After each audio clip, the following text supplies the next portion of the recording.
आया तब मुझे बरोबर याद है दिग्विजय सिंह कि इसका दुरुपयोग होगा, आपके सामने नहीं हुआ। हमने 57 आतंकवादियों को आतंकवादी घोषित किया, जिसने देश की सर्वोच्च अदालत में मान्य 23 संगठनों को मान्य।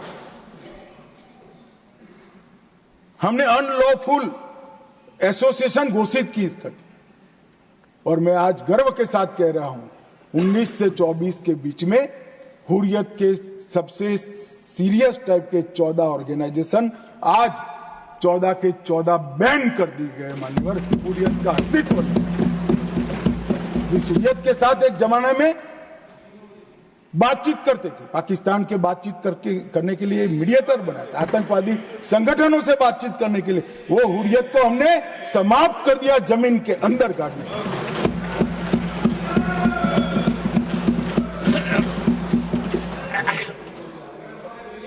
मान्यवर, पीएफआई पूरा सदन जानता है, यहां बैठे या वहां बैठे सब मानते कि पीएफआई आने वाले दिनों में देश के लिए बड़ा खतरा था, मगर जो खतरों को दूर से नहीं देखते वो देश को खतरों से नहीं बचा सकते। मुक्त दर्शक बनकर, मुक्त प्रेक्षक बनकर खतरों को देख नहीं रहे।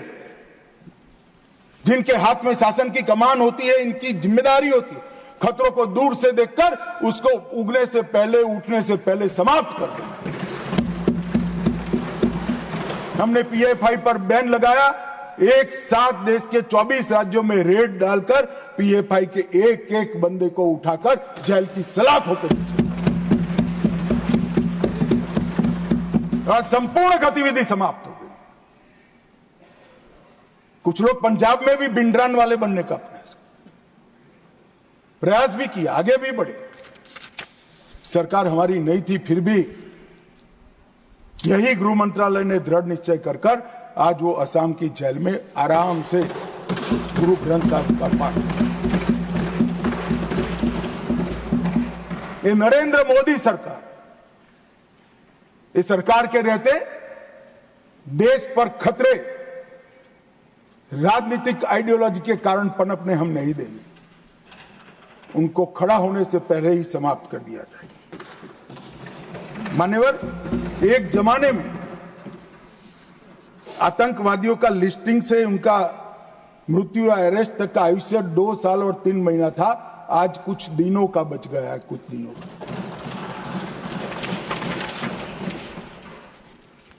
हमने 15 सूत्रीय इंटीग्रेटेड योजना बनाई, जिसमें जिहादी आतंकवाद के लिए नॉन प्रॉफिट ऑर्गेनाइजेशन और हवाला, इस पर तवाई की।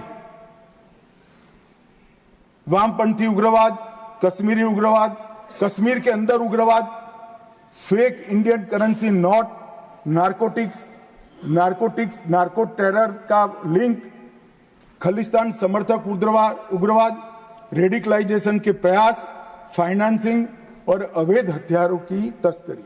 ये 25 के 25 आयामों को हमने एनआईए के अंदर जकड़कर कानूनी आधार देकर इन पर कानून का शिकंजा कसने का काम किया। ह्यूमन ट्रैफिकिंग का देश की सुरक्षा के विरुद्ध उपयोग, साइबर आतंकवाद, विस्फोटक पदार्थ अधिनियम का उपयोग, आर्म्स एक्ट में अमेंडमेंट और ये सभी को एनआईए के दायरे में लाने का काम।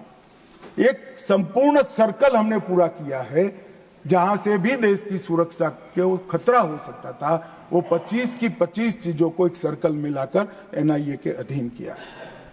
और मान्यवर, एनआईए में 1244 पद हमने सृजित किए, 16 नए ब्रांच खोले, 2 नए जोनल कार्यालय खोला गया। इसके साथ साथ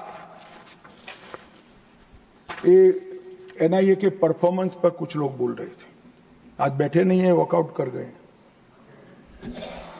652 मामले हुए। जब यूएपीए लगता है तक एक ट्रिब्यूनल भी होती है और सुप्रीम कोर्ट तक केस जाता है कि यूएपीए लगाया वो ठीक है या नहीं है। मैं मेरी सरकार का रिकॉर्ड कहने आया हूं साहब, 652 मामले में से एक भी मामले में सुप्रीम कोर्ट तक एक भी केस को अनुचित घोषित नहीं किया गया। कि 652 मामलों में से 516 में चार्जशीट दायर करे गए, 157 मामलों में जजमेंट्स आ गया है और 150 मामलों में सजा दी गई है। मान्यवर 95% दोष का दर। दुनिया भर की टेरर एजेंसी के बीच में एनआईए का दोष सिद्धि का दर, मैं गर्व से इस सदन को कहना चाहता हूं, सबसे ऊंचा है, सबसे हाईएस्ट। हमने एनआईए को अब डीआरडीओ के साथ समझौता कराकर केमिकल, न्यूक्लियर, बायोलॉजिकल, टेररिज्म के मामले के लिए भी तैयारी शुरू की है।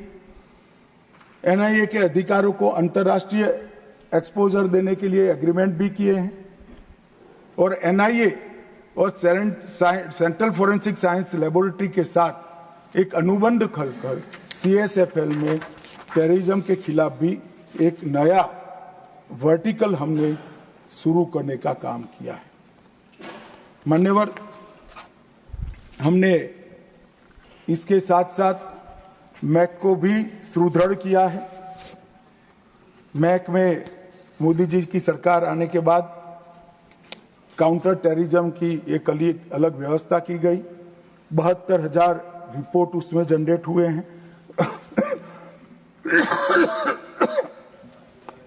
और मैंने भी समीक्षा की है मान्यवर, और ये जानकारी को गोपनीय रखने के लिए इसको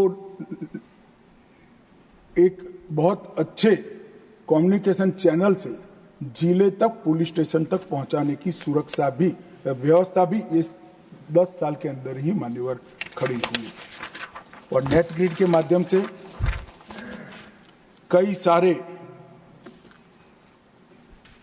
आरोपियों को पकड़ने के लिए 35 से ज्यादा डेटा को एक ही जगह पे एकत्रित कर ये लड़ाई को हमने और पुख्ता किया है।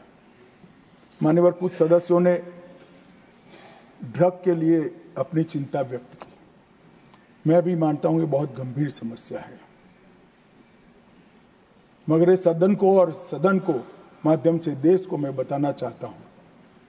मान्यवर, आपके माध्यम से मैं इस सदन को और सदन के माध्यम से देश को बताना चाहता हूं कि लड़ाई अकेली सरकार नहीं लड़ सकती। ये लड़ाई लड़ने के लिए हमने ढेर सारे प्रयास किए। मैं परिणाम भी बताता हूं, प्रयास भी बताता हूं, मगर दुख होता है कुछ सदस्य आंकड़ों को विकृत तरीके से यहां वर्णित करते हैं। मैं इस बात पर खैर बाद में आता हूं। हमने एक त्रिकोणीय एक्शन प्लान बना है। ड्रग की सप्लाई चेन पर रुथलेस अप्रोच के साथ हमला करना, डिमांड रिडक्शन के लिए एक स्ट्रेटेजिक अप्रोच अपनाना और हार्म रिडक्शन के लिए ह्यूमन अप्रोच का। हमारी सरकार की नीति है, जो ड्रग लेता है वो तो ये समस्या का विक्टिम है।